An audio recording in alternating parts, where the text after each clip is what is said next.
The story of Vecna begins not with a monster, but with a boy named Henry Creel.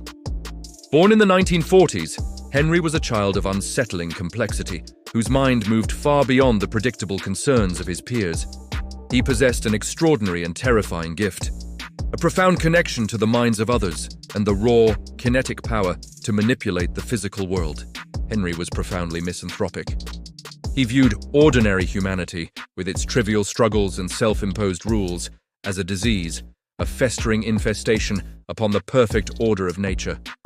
This contempt turned inward on his family after they moved to a stately house in Hawkins, Indiana, in 1959. Henry saw his parents and sister as extensions of the very plague he despised. One fateful night, Henry unleashed his nascent power. A psychic strike so potent and terrible it ended the lives of his mother and sister, leaving their bodies horrifically contorted. He then wove an elaborate lie, using his power to break the mind of his father, Victor, who was subsequently blamed and imprisoned for the atrocity. Henry, now an anomaly known to the few, was taken by Dr. Martin Brenner to the newly established Hawkins National Laboratory. Here, he became Subject 001, the first, the blueprint, the alpha of the psychic children.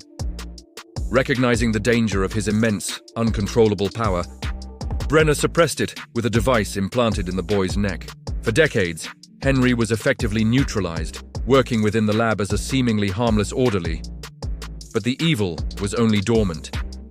Henry, in the guise of the orderly, found a new conduit for his freedom, a young, naive child subject known as 11. He manipulated her, convincing her that the chip was a source of pain and urging her to remove it. Once freed, one indulged his true nature, brutally murdering nearly everyone in the laboratory in a horrifying display of psychic carnage. When he turned on 11, she did not shatter.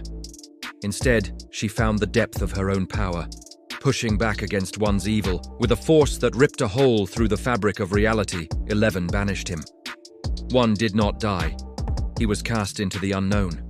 In that desolate, alternate dimension, he was scorched and twisted by the environment, transforming from the man known as Henry Creel into the monstrous ruler of the Upside Down, Vecna.